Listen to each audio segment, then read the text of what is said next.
Shut up and sit down.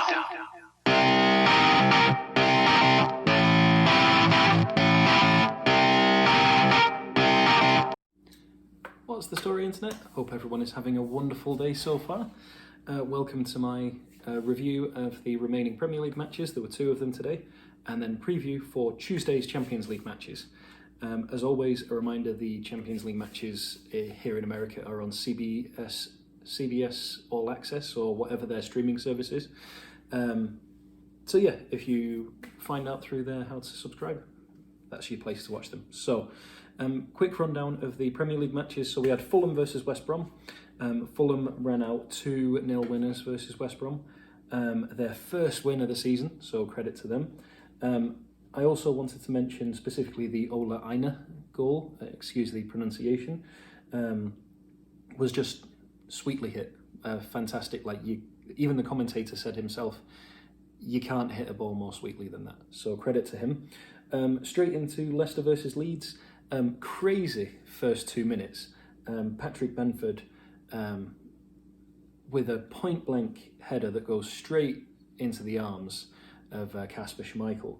And then literally 20-30 seconds later, if that, 20 seconds I think it was, Harvey Barnes goes up the other end and Jamie Vardy rounds the goalkeeper and passes it to Harvey Barnes, and he just slides it into the back of the net. It was crazy opening minute.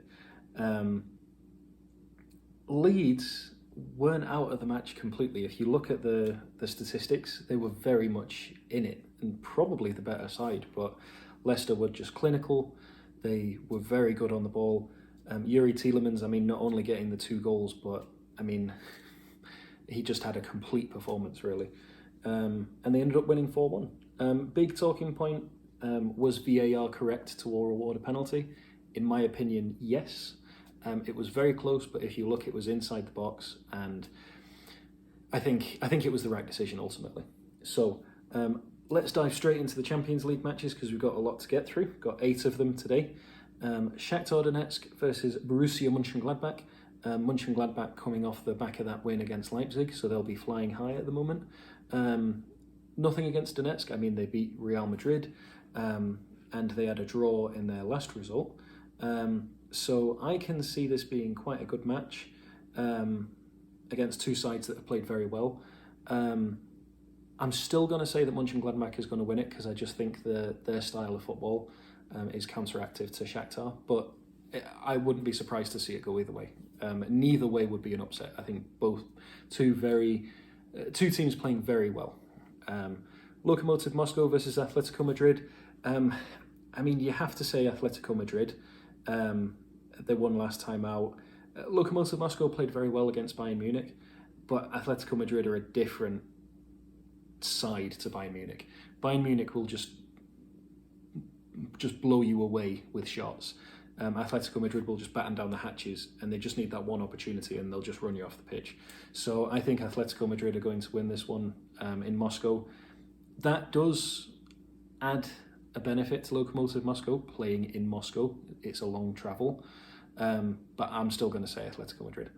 Red Bull Salzburg versus Bayern Munich.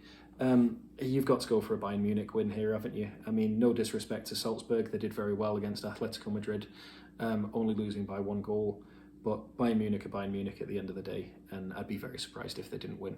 I'm not going to say it's going to be an absolutely convincing win because it is in Salzburg, but if I said that Bayern were going to lose, I'd be crazy. Next one is the big one. It is on the board. Real Madrid versus Inter Milan. I can see this being a very entertaining match.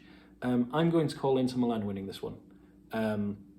I think Real Madrid have been too on the ropes recently. I know they won the El Clasico, but when it matters, they've just been too ropey.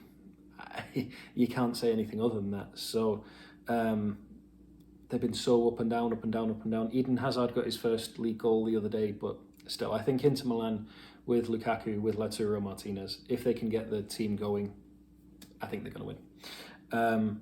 Manchester City versus Olympiacos. This is City's game to lose, in my opinion, especially because it's at home. I can't see Olympiacos being too much trouble for them, but you never know. This is the Champions League. Teams are there for a reason. So, but I'm going to call Manchester City on this one. Porto versus Marseille should be a very interesting one. I think Porto's probably going to win it. I think they are the stronger side. But you never know with Marseille. They've got the likes of Dimitri Payet. So yeah, I'm going to call Porto. But again, a bit like the Mönchengladbach Shakhtar one, it could go either way, and neither side would be an upset. I think it's very evenly matched. Liverpool versus Atalanta. This is an interesting one because Liverpool, again, without Virgil van Dijk. I'm not entirely sure if Alisson is fit, so that means that Adrian would be starting again. Or even, I think they've brought in the third goalkeeper because I think they were panicking. But even still, it's sort of a Hulk Hogan versus Andre the Giant, the unstoppable force versus the immovable object. Atalanta are just scoring for fun at the minute, and Liverpool are just grinding out results. So besides the Aston Villa one, you've got to say this is going to be a very entertaining match. I can see it being very high scoring, but I'm going to call it here that Atalanta is going to do the upset. I think Atalanta is going to win this one. I think they're just too strong. The likes of Gomez, going forwards, I think they're just going to blow away the Liverpool defence and goalkeeper.